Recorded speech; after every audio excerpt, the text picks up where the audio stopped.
Well, we're inside Clarence Park here. What a lovely day, by the way. And so St Albans versus Worthing. Very nice reception from some of the guys here. Happiest man, I think, on a football gate I've ever seen when I walked in. And sun is shining nice and bright here. And talking to some people around here, they're very excited about this. I think mainly goals, which I mentioned earlier. Seems to be the call of the day, so it's bound to be 0-0. But I've got some players I'm looking out for that I'll report on, and hopefully we'll get a crack here. Pitch is looking great. Fans are filling up. What an advert for, well, non-league football, English football, considering the step this is at. Just watch the warm-up, all very professional looking. The whole thing from start to finish is what you'd expect in the football league, etc. And so fingers crossed we get a good game, and I'll let you know how we go in and who stands out at around half time.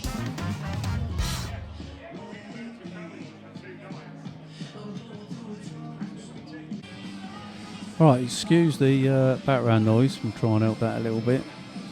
And I've got my speaker under my ear. But we're just into the end of the first half. A cracking game.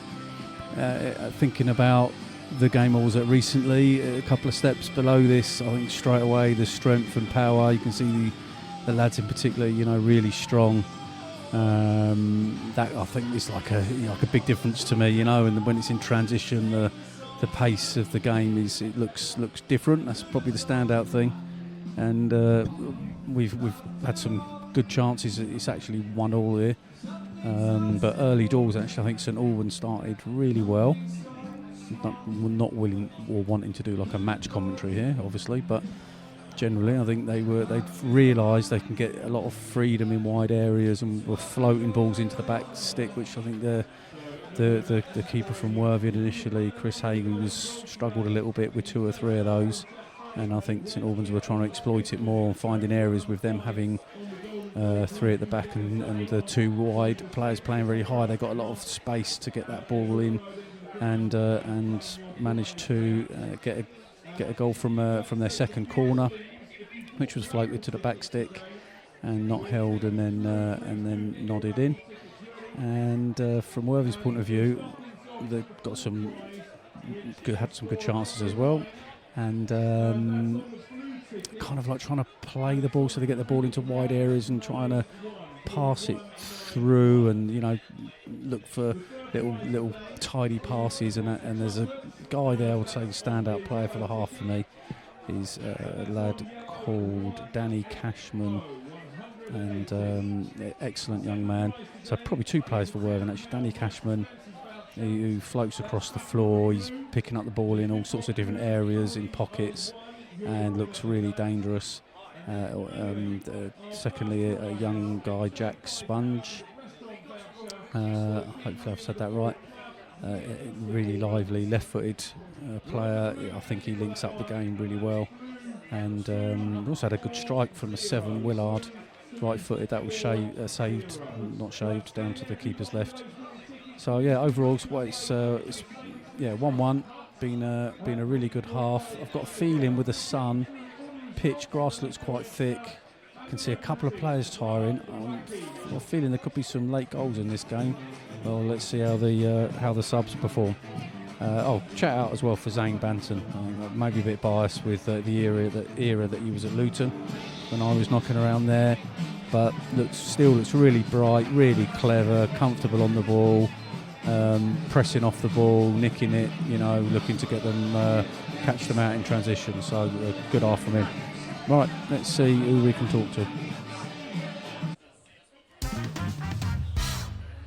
Well, it's game over here at Clarence Park, and really enjoyable game, I have to say. Could have gone either way. I think slightly Worthing, for me, overall with the game, had a really good first half, and it was 1-1. And then second half, actually towards the last third of the game, St Albans were on top for me, had a number of chances, penalty shout. Their manager might argue there was a possible penalty for them at the end as well, but I think for me anyway, seen any video, looks like they probably deserved a penalty with Jeffers, I think it was brought down inside the box.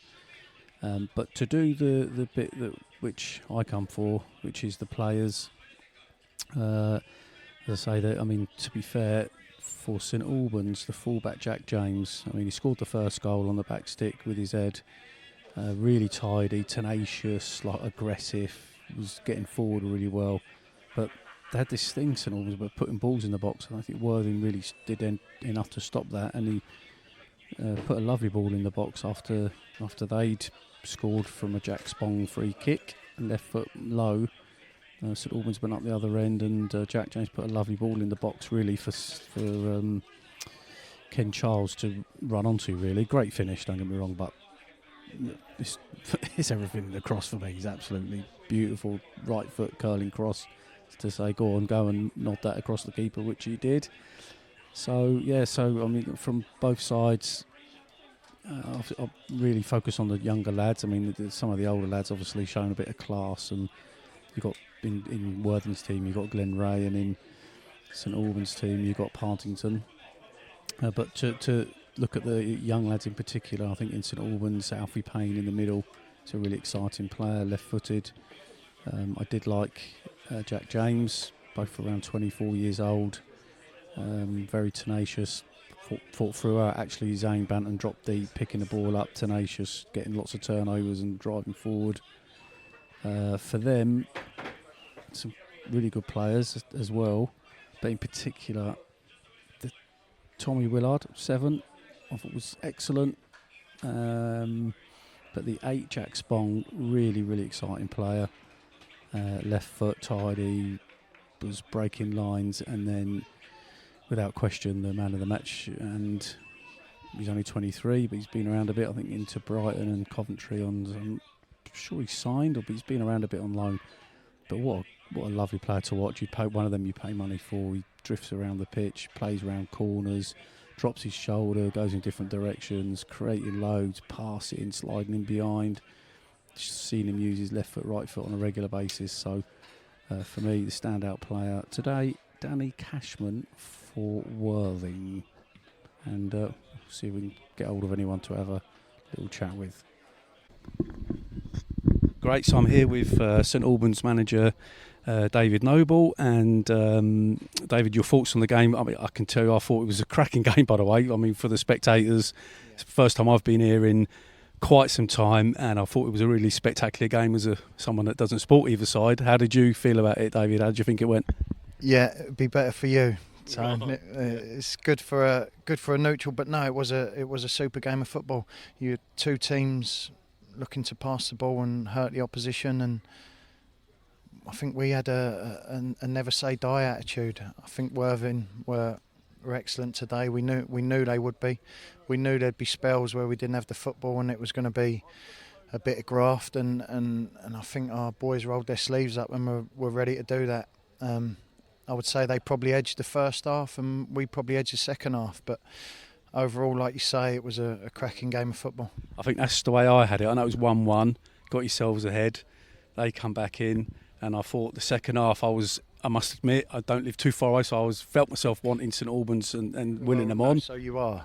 Yeah, a little bit. I'm adopted. Now. And, I was enjoying it for you guys, but they had a couple of good players. I think the 8 and 10, obviously, I think you could be. Yeah. Everyone can see that they were really started to get a grip of the game. And then, I don't know, I think you made some changes, freshened it up, some lively legs. Suddenly you seem to have a whole series of chances in that last third. Yeah. Corners, shots over the bar, penalty shout. Yeah. I think I had a good chance in the end after myself thinking, could be in trouble here. Yeah, I think we just sort of wrestled the momentum back going into that last 25-30 minutes. It was a slight change. I mean, you can make all the changes you like, but the players have got to go out and carry out the tasks. And we seemed hungry to score. Obviously, a super header from Ken gets us back in the game. And like you say, we then have 2 or 3 other half chances, if you like, and a definite penalty shout for me. Yeah, and the delivery, the lad that scored the first goal, you can't ask a lot more, I guess, really, but he got up and down the pitch. I watched him, he looked really aggressive in 50-50s, but the ball in the box is like, go on, run onto that. I thought it was a really fabulous effort from the lad. Yeah, it's one of those. Do you want jam on that, Ken? Yeah. It was. I mean, JJ was superb today. Like you say, he scored in the first half, and got the assist in the second with a wondrous ball into the box. Yeah. And David, if I could finish up, because I know you're busy and what have you, and I know it's like after games myself, but just generally speaking, I personally I kind of, first thing I do when I look down the team sheet, maybe scouting for various clubs over the years, I'm looking at ages. I mean, there was on both sides some terrific experienced players, like Partington for you. You got obviously Glenn Ray on the other side. But there was some real good young lads on show. Is that something that's important to you as well, having a look at the young lads and giving them a chance and stuff? Of course. Like you say, there's a big age difference between us. We have Partington, was he 42? No, yeah. Joe. But we have some young boys. It's at the different end of their careers, and like you've seen today, we got some talented players, as have Worthing, and I want to keep the scouts away, so maybe we cut this bit out. Exactly. yeah. But I'm trying to do it obviously in a positive light, just to highlight development. Because for me, it's all about sustainability in the future and all those. I know they're buzzwords in some cases, but great to see a lot of good young talent on the pitch. Correct. Listen, I mean, it's an old adage, isn't it, that if you're old and if you're good enough, you're old enough, and that's certainly the case. It wouldn't. I don't look at a boy's age. I look at what he can do, and that's been my record here at St Albans. We've had young players come into the team, play a series of games, and like you say, you did. Scouts do that. Yeah. They come in, they look at the team sheet, they look at their ages first. Yeah. If a player's playing at this level, I feel this level is improving every single year, as is football. But this is a level that's now getting better and better and better. David, I really appreciate it. Thanks for doing that, buddy. I know it's what it's like after games, but I really appreciate it. Thanks a lot. Cheers, mate. Right, that's a wrap from St Albans and Worthing. Excellent two sides, and thanks for listening. We're at www.mccalltotalk.com. Probably should have said that before we listen, otherwise I wouldn't have listened anyway. Anyway, enough of the really rubbish jokes. We'll see where we land next week. All the best now.